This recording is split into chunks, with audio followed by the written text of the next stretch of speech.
Yung pinagsasabi mo? Alam ko na sa tingin ng iba, ako ang sumira sa isang tao na minahal niyo. Sampalin ko siya sa publiko. Ngayon na. Isang pinuno na binigyan ninyo ng tiwala. I am now your enemy and you have to be out. Kaya hindi ako narito para makipagtalo. Hindi ako narito para ipilit ang sarili ko sa inyo. Narito ako dahil sa bayan.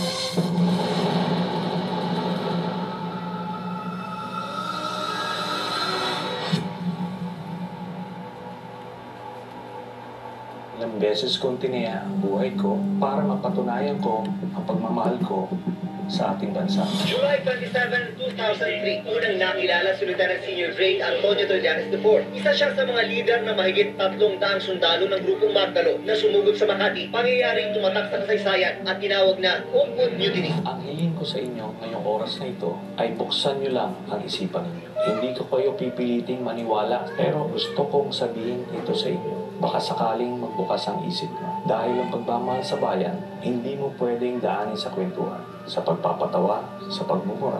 Madadaan mo ito sa katotohanan. Ito ang buong kwento ko. Noong 2016, nagsimula kaagad ang patayan. You have to shoot them dead.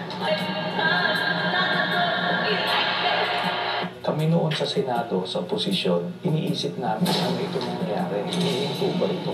Kaso araw-araw, daan-daan ang namamatay. Naalarma kami dahil bilang miyembro ng Senado, ang katungkulan namin ay pumuna ng mga kamalian na nakikita natin sa ating lipunan. Naghain kami ng resolusyon na hindi po ito panggugulo. Ito po ay isang checks and balance ng ating sistema na para siguraduhin na walang maglalabis ng poder sa iba't ibang sangay ng gobyerno. Si Sergeant Arturo Las Cañas ay isa sa mga leader ng Davao Death Squad. Nagmamatigas nun at dinideny niya lahat ng mga parata sa kanya. Namatay din ito sa Davao City. Your Honor, I think I'm not in a position to answer, Your Honor. During the investigation, lumabas po si Mr. Edgar Matubato. Siya ay isang original member ng Davao Death Squad simula pa noong 1989 o 1990 at kung saan dinitalye niya kung paano nagsimula yung Davao Death Squad, sino-sino yung mga pinuno nito, paano sila na-organisa, paano sila pumapatay hanggang nung umalis siya nung mga 2011 o 2012 dahil napagbintangan siya na siya ay pumatay sa isang personalidad. Dahil sa bintang na ito, si Edgar Matubato ay tumakas papuntang Maynila at nag-walk-in siya sa Department of Justice noong 2014. Bakit po nandito kayo? Para malaman ng taong bayan ang ginawa namin sa Davao City. Para mabigyan ng katarungan yung lahat, yung namatay ng mga inosente. Siya ay kinwestiyon ng NBI agents, tinitingnan kung totoo ang kanyang storya at dito na nga mas lumalim yung investigasyon. Yung lahat ng mga pinangalanan ni Mr. Matubato na mga miyembro ng Davao Death Squad, na mga miyembro rin ng Philippine National Police, ito ay pinatawag namin sa Senado. Itong si Sergeant Arturo Las Cañas, kinalaunan, siya ay umamin na totoo nga lahat ng mga sinabi ni Edgar Matubato at mas marami pa siyang sinabi tungkol sa Davao Death Squad. I would like to ask for an apology and understanding of what I have said because I'd like all the testimonies of Edgar Matubato against myself. Sila talaga ang nag-organisa ng Davao Death Squad under Mayor Rodrigo Duterte. At ang mga sinalaysay nila Edgar Matubato at Arturo Las Cañas ang mga naging basihan ng unang communication na naisampa sa International Criminal Court. Ito ay nung panahon na naging miyembro tayo ng ICC noong November of 2011 hanggang March of 2019. Si Arturo Las Cañas, masasabi ko na meron siyang photographic memory. Kaya nung siya ay in-interview na ng ICC investigators, isang linggo siyang na cross-examine. Sinubukan talaga, balik-baliktarin yung kanyang testimonya. Pero pare-parehas ang lumabas na mga detalye. Ilang mga specific cases ng murder ang isinama niya sa kanyang 186-page affidavit kung sino yung mga miyembro ng hit squad, sino yung nag-drive ng getaway vehicle, gamit na pagpatay, saan pinatay, dinala at nilibing. Ganun kadetalye ang kanyang affidavit. Kaya dahil dyan, siya naging star witness. Sa report ng The New York Times noong 2017, nasa kustodiya na raw ng ICC o International Criminal Court si Las Cañas na nagbibigay proteksyon sa mga testigo. Lalo na doon sa panahon na Mayor si Duterte. Ngayon ko lang po sasabihin, meron pa pong isang hitman na nauna nang nagpunta sa ICC ng Witness Protection Program nila. Parehas ang sinabi nila. Kaya solid ang ebidensya po doon ng kaso ni Duterte. Nung presidente na si Duterte, ang sinasabi ni Las Cañas, ando doon siya nung binuo yung transition from the Davao Death Squad to the National Death Squad. Yung template sa Davao, kung paano nila ginawa, ganun din ang gagawin. Meron silang reward system para mainganyong pumatay itong mga members ng Davao Death Squad. Bawat ulo may presyo. Small targets, 5,000, 10,000. Pagka malalaking mga targets, meron 50,000, may 100,000 hanggang 300,000 dun sa isang pinapatay nila. Binibigyan sila ng picture, binibigyan sila ng address, binibigyan sila ng target, tapos pinupunta nila at pinapatay nila. Ina-assume nila Matubato at ni Las Cañas na kung ang sinabi sa kanila ay ito ay pusher or drug addict. Sa totoo lang, hindi nila alam kung ano yung sinusubo sa kanila. Nung binuo sila, ito ay paniniwala nila na sila ay nakakatulong sa lipunan, na nililinis nila yung mga dumi ng lipunan. Pero kinalaunan, nanomotivate na sila doon sa reward. Kaya dahil sa tiwala nila kay Duterte, akala nila lahat ng yun ay totoo. Until napapaisip sila kung totoo ba talagang mga salot sa lipunan yung pinapatay? Kasi meron silang pinatay na isang pamilya. Meron mga asawa, may buntis na babae, tapos may anak na bata. Kaya doon sila nagtatanong, ano ba itong nangyayari talaga? Lumabas ang sagot noong 2003, noong nakilala ni Mr. Las Cañas, si Michael Yang, Sammy Uri, at Chanita. Ito ay inendorso sa kanila ni Duterte na poproteksyonan nila. Nakita nila na itong mga Chinese drug lords na ito nag-i-import ng mga chemicals na pangbuo ng mga shabu. Ito ay nag-i-export papunta sa ibang bansa, ginagamit ito pang supply, pang benta. Ito ay niwave ni then Captain Asierto at pinagpapatay nila yung mga Chinese chemists na nandoon. At meron pa silang inilabas na siyam na Chinese na galing din doon sa Shabu Laboratory na inutusan sila ni Duterte na patayin lahat.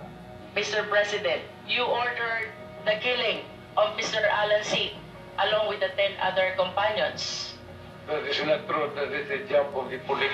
Lumalabas doon sa salaysay ni Arturo Las Cañas. Hindi alam ni Duterte na bago nila mapatay ay nakausap pa niya yung pinakang pinuno ng siyam na Chinese workers na si Alan C. na ang boss nila ay si Michael Yang at yung kanilang mga passport ay na kay Michael Yang.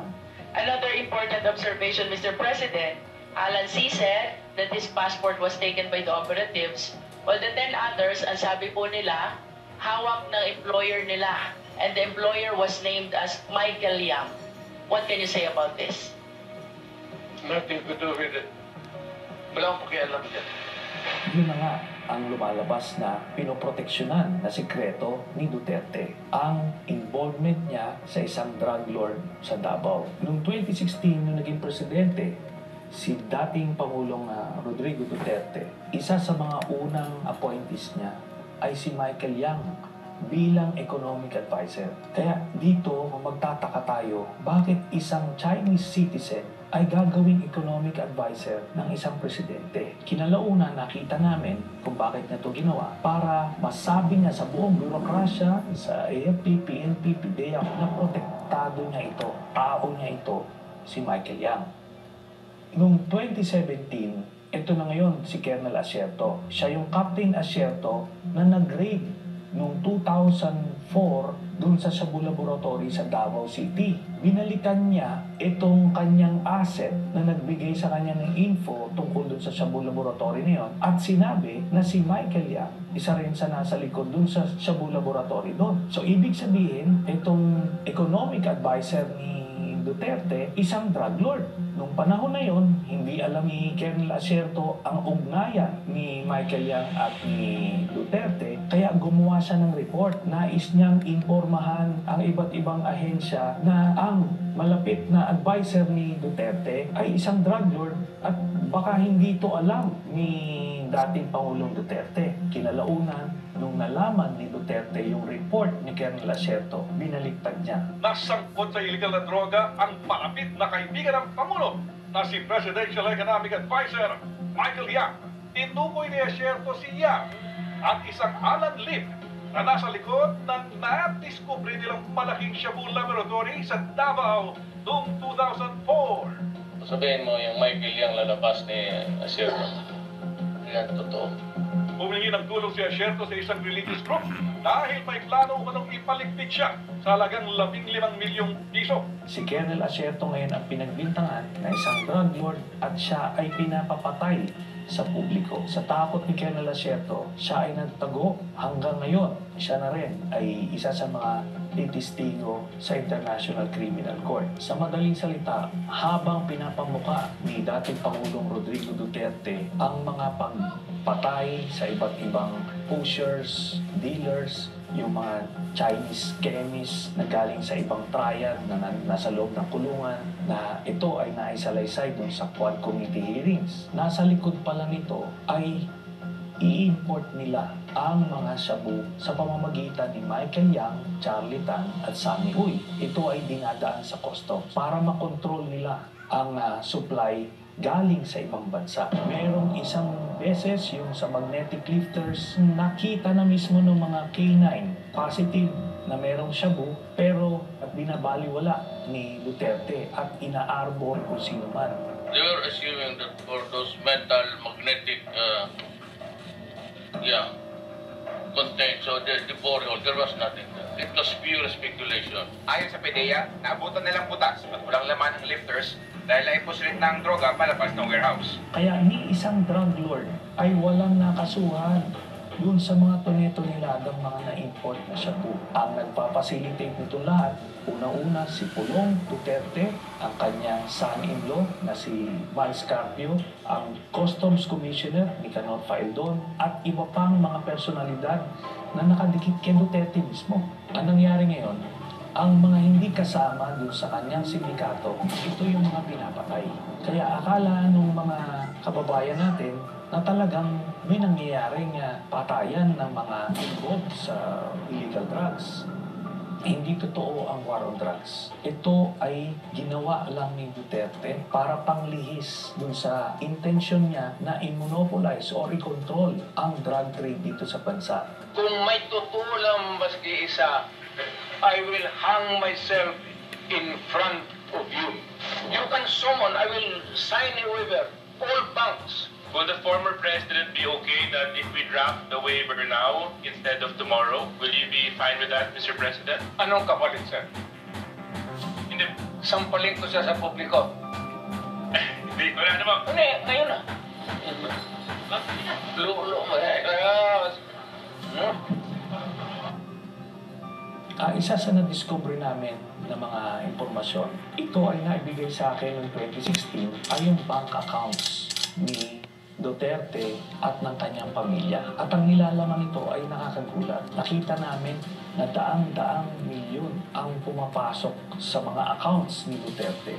Joint account si Sara Duterte at si Pangulong Duterte. Every 6 months, may pumapasok na dividendo galing kay Sammy Uy papunta sa accounts ni Duterte, ni Sara, Baste, Pulong at Handler. Lahat ito tumototal ng 40 to 55 million every 6 months. Buong pamilya ng Duterte ay kumikita sa illegal drugs. Dahil sa impeachment case ni Sara Duterte, ang mga bank accounts na ito ay lalabas at makikita ninyo na si Sammy Uy ay nagbibigay ng pera kay Sara Duterte at buong pamilyang Duterte.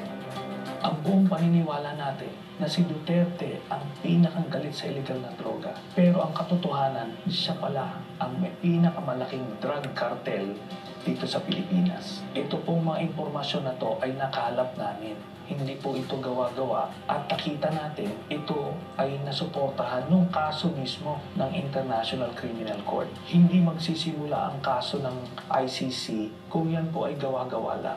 Napakagagaling po ng mga investigador dyan. Hindi ka pwedeng gumawa-gawa lang ng kwento dyan.